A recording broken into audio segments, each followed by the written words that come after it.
So this is a much larger, much more, more marks that you would have and more time to write this essay. This is also a question that requires you to go back and forth in a bit of a debate and argumentation. So you're supposed to, argue on the one hand and argue on the other hand, whereas in the last question you were just asked to explain a number of points. Okay, so a longer essay-based question. And now think about the arguments that you would make. Think about the points you'd use to make said arguments. What points would you use to make the arguments? And then think about the evidence and the examples that you would use to support the points. Okay, so let's think about this for a couple of minutes before we get into the actual question. In terms of Prime Minister and Executive, this is actually a very nice question. Okay, it's asking about how we can show that the prime ministerial power has grown in recent years.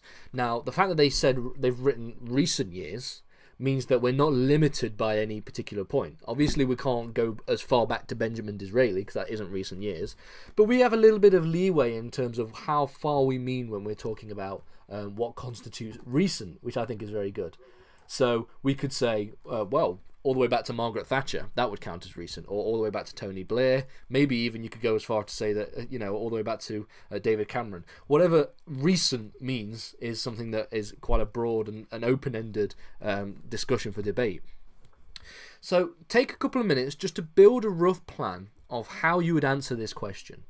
Think about what you would have on. You almost split your piece of paper in half and say, prime ministerial power has grown in recent years and prime ministerial power has not grown in recent years, because that's how the examiners will mark these questions. Okay, when you're given a mark scheme for these kinds of questions, you will be, as an examiner, you will be given a list of things to show that the prime ministerial power has grown, and then there's like a little list of the counter arguments. Okay, it's a non-exhaustive list, but it is a list nonetheless of all these different arguments. So that's how we would go about thinking about these questions. Let's think about some of the points we'd make. And at any point during this, when I go through it, anyone who want to put any things in the comment section to either points to make, either arguments to make, or even examples that you can use, feel free to. That's perfectly fine. Feel free.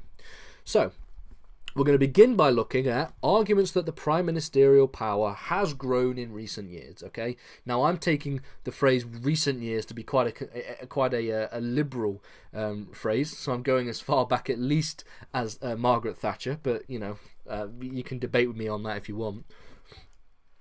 So the first one is the growing size of the Downing Street machine. Okay, so Downing Street has grown in terms of the amount of people and the bureaucratic nature of Downing Street. Okay, so there's a number of different ways in which the prime ministerial executive has grown through Downing Street. So there has been the growth of chief of staff.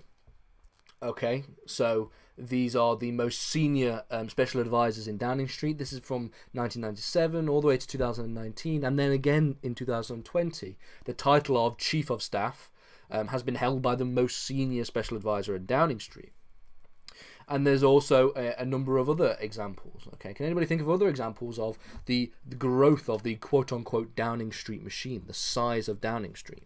If not, we can move on to the second point. This is, in my opinion, this is arguably the weaker point of them. If you've got evidence to show the growth of Downing Street in terms of a bureaucracy and the bureaucratic nature of Downing Street and the way in which it has grown in recent years, then that's brilliant. But there are better examples. Okay, and we can think of another example of the Downing Street machine. And the growth of special advisors and the reliance on special advisors, in the fact that we have Boris Johnson's reliance upon Dominic Cummings.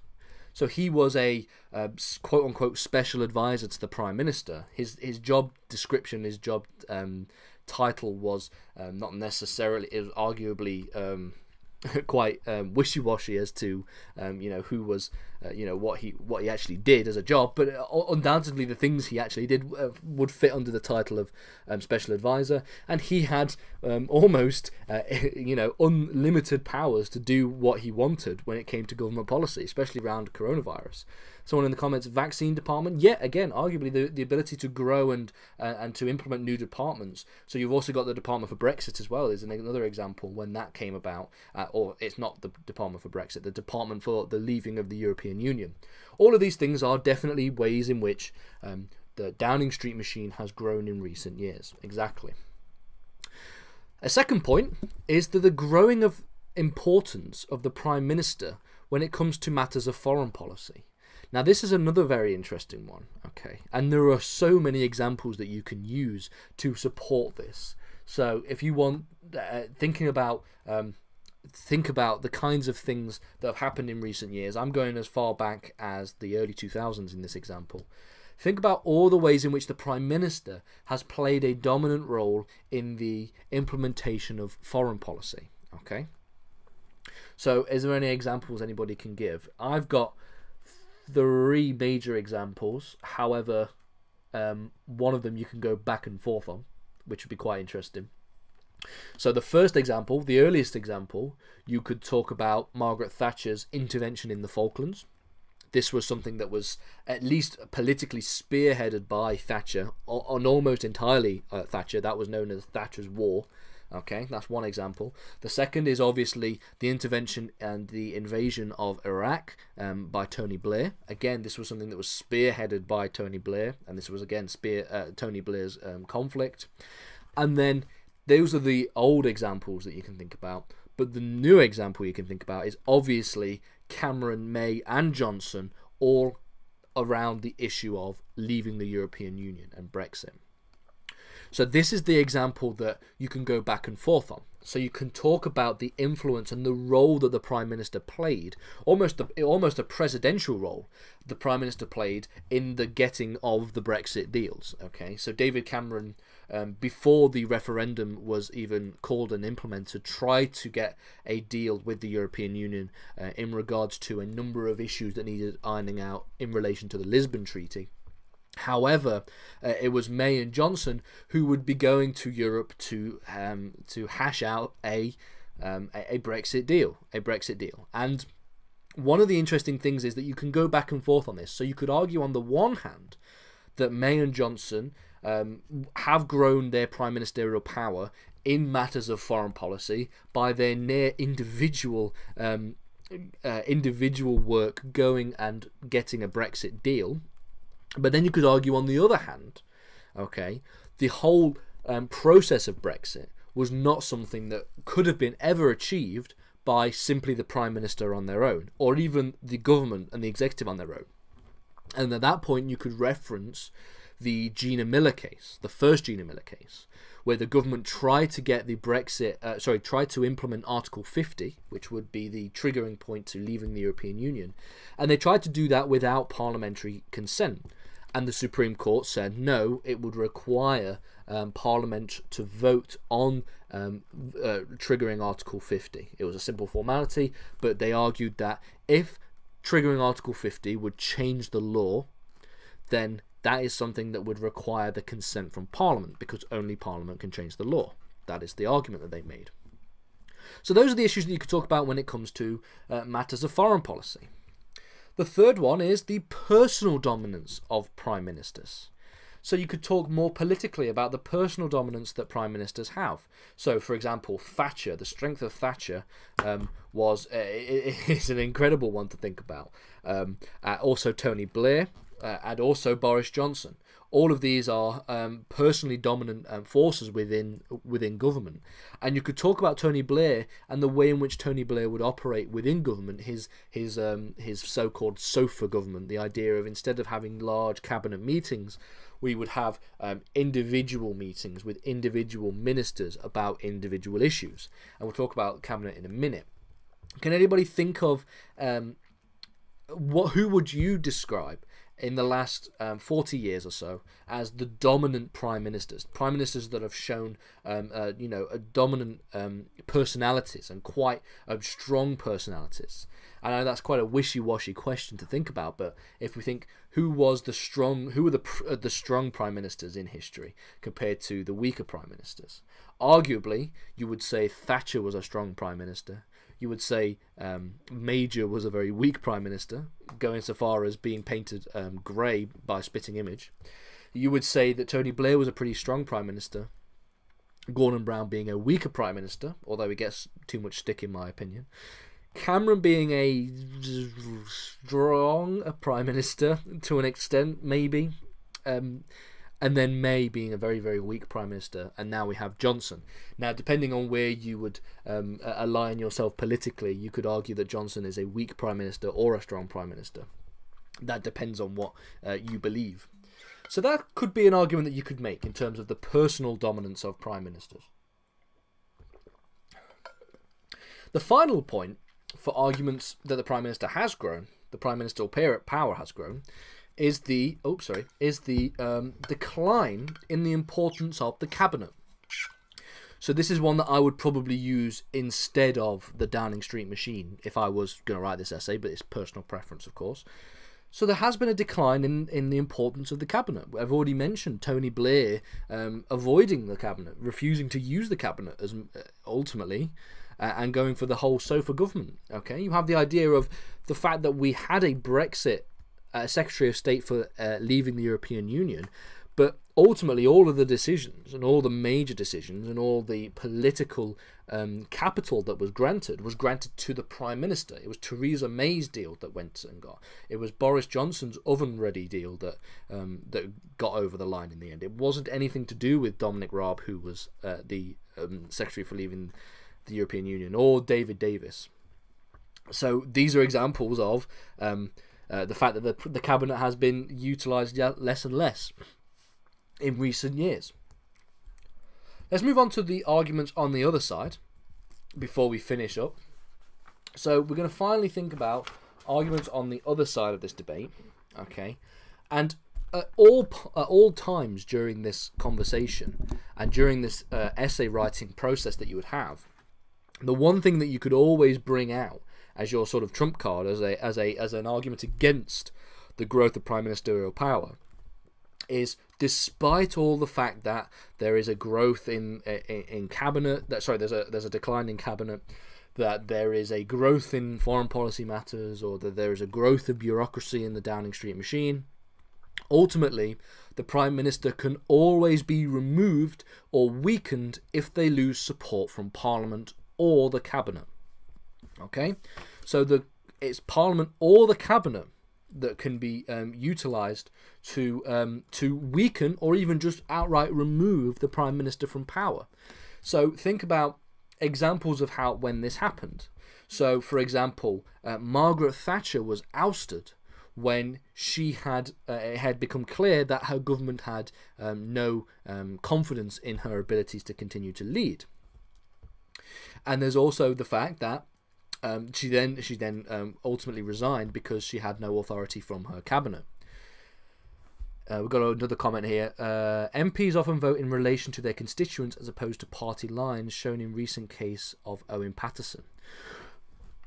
The Owen Paterson case is very interesting because you are right. This is what we're talking. The Owen Paterson corruption example, the shambles that was for the past 2 weeks, was an example of a number of MPs definitely breaking the whip and voting, almost voting with their conscience rather than voting along party lines. However, the very simple fact that provision got through, the fact that the provision to not investigate MP corruption, specifically the Owen Paterson case, the very fact that actually managed to pass in Parliament shows that enough MPs voted in relation to party lines rather than their constituents, because there is no possible argument you can make to suggest that the constituents, but the voting against investigating would be in line with their constituents, if that makes sense. If that makes sense, let me know if that makes sense.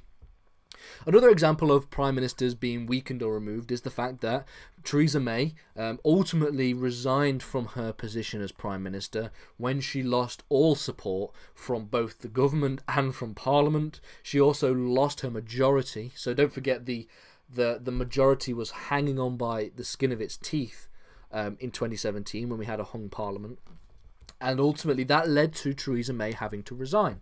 That's another point that you can make. Ultimately, the power of the Prime Minister is something that is significantly hampered by the fact that the Prime Minister can ultimately always be removed or weakened if they lose any kind of support. The power of the Prime Minister also largely depends on the majority of Parliament, the majority in Parliament, the majority that they have in Parliament. And now this is a really nice one that you can use as an answer, because rather than suggesting that the powers of the Prime Minister has been on a steady growth in recent years, you could argue that it largely just depends on the size of the majority. So, for example, the majority right now, I believe, is 80 or 79 at this point, because there have been some by-elections. The majority is very high. So this has allowed Boris Johnson and has allowed his government to pass through a number of different provisions and a number of different acts of Parliament. And another example could be, you could say the Owen Paterson case is an example of that. Even more significant was the 1997 win for Tony Blair and New Labour, because he got the largest majority in parliamentary history, and think about all of the things that he was able to pass in that time. Okay, Devolution, Human Rights Act, more devolution, Constitutional Reform Act, House of Lords Act, all of these different acts of Parliament were able to be passed. Okay, so that's an example of how the power of the Prime Minister depends largely on the majority. And again, when the majority was very, very low in the case of Theresa May, after the 2017 election, after the hung parliament that there was, that she was being propped up by the Irish party, okay, the fact that it was effectively impossible at that point for her to ever successfully or smoothly get across a Brexit deal in that example. There was just no way that was ever going to be the case. I've got another comment here. Devolution has also allowed some big decisions such as taxes to be made on a more local level. To an extent, devolution has been very good in that regard, in the ability to ultimately devolve those areas. However, Parliament still reserves the right to legislate in those areas. So not only do they have the right to legislate in the quote-unquote reserved matters, the matters that are reserved for Parliament, as is established in the Scotland Act and the Government of Wales Act and the Northern Ireland Act, or the Good Friday Agreement, not only is that the case, but they can also, even in the issues that are related to, like, for example, fiscal policy in Scotland is something that is something that is devolved to the Scottish Parliament.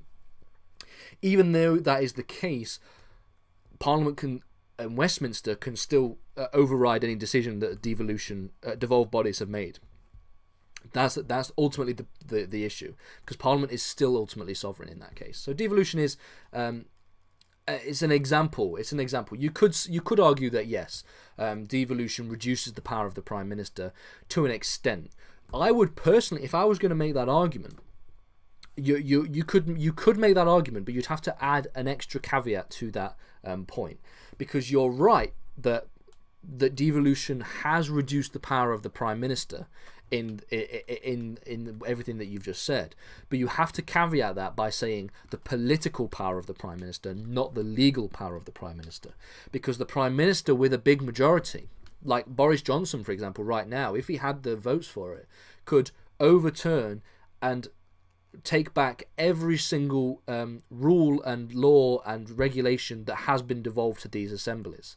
So he could overturn everything that Scotland's ever done. He can slash the Scotland Act, and he could repeal and replace it with anything else. That's what he could do. However, at the end of the day, that would be very politically disadvantageous. It would not be very good for him politically, because it would risk him losing an election in the next next time a general election is called. So you could make that argument. I agree with you. You could definitely make the argument that devolution has weakened or at least reduced the Prime Ministerial power, but you'd have to caveat that by making sure that you make some kind of reference to the fact that ultimately parliamentary sovereignty means that devolution doesn't mean anything if they want to just repeal it. It's exactly the same as the example of the Human Rights Act.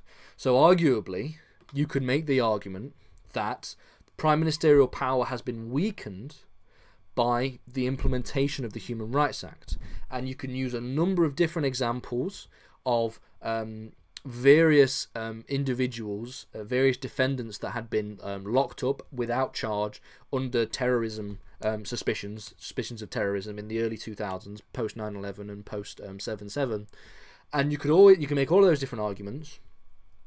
And you can say that that has weakened the power of the Prime Minister because ultimately the House of Lords and then subsequently the Supreme Court had the ability to issue declarations of incompatibility and strike down any rule that the government made by referencing the Human Rights Act, by saying, well, actually, this contradicts the Human Rights Act, you can't do that. But at the end of the day, the Prime Minister and Parliament, and Parliament, it should not just the Prime Minister, but ultimately Parliament can just repeal the Human Rights Act if they wanted to. So you have to make clear that from a legal perspective, the Prime Minister and Parliament, specifically Parliament, has the ability to make and unmake any law they want in any regard at any point. They could get rid of devolution, they could get rid of the Human Rights Act, they could make it legal to murder your next door neighbour tomorrow if they had the votes. However, from a political standpoint, the idea of repealing the Human Rights Act would be so politically damaging to a Prime Minister that they would never do it. That is the kind of scrutiny that is held against them. I hope that makes sense. Does that make sense? If that doesn't make sense, let me know. It should make sense, hopefully, anyway. The third point that I would make is that the power of the Prime Minister is often case by case basis. The case of a Prime Minister, it depends. It ebbs and flows, is what it says in the Mark scheme. So rather than it being a gradual increase in prime ministerial growth, the fact that it has grown in recent years, you could say no, that is not how the politics of the executive and Prime Minister has actually worked. It goes up in some cases and then it goes down in other cases, and that largely depends on the majority that they have in Parliament. That largely depends on their manifesto and their manifesto pledges and the kinds of things that they want to implement, and the mandate that they have from the people. It also largely depends on the personality of each Prime Minister. A strong Prime Minister, such as, for example, Thatcher, love her or hate her, or Tony Blair, or Boris Johnson, love him or hate him. These are all examples of Prime Ministers that have been quite dominant in their policy and dominant in their personalities, and also have very, very strong majorities, and so are able to increase their own powers. But then you have Prime Ministers such as Gordon Brown, or the best example is obviously Theresa May, because she was awful. The fact that they have shown that there is actually a reduction in the powers of the Prime Ministers. So that's another argument that you could definitely make. Are there any more questions anybody has before we finish up? Because that is the end of these exam questions. I hope everybody's enjoyed it. We've been going for nearly an hour. But if not, if there are any more questions, let me know. I'll give it a couple more minutes. And just a reminder again that these will be uploaded as a single video, and they'll also be uploaded as separate videos for everybody as well. So just let me know. Okay, if not, if there's no more questions, I'd like to thank everybody for coming. These will be uploaded, like I said, they will be uploaded and they'll be on the channel permanently. So if anybody wants to come back, if they want to revisit these and look over them again, then they're more than welcome to. And I'd like to thank everybody for coming. I'll stay in the comment section for a couple of minutes afterwards if anybody has any questions at the end. And thank you very much, and see you all next week, definitely next week, for when we do the judiciary topic. We'll do some more exam questions looking at the Supreme Court.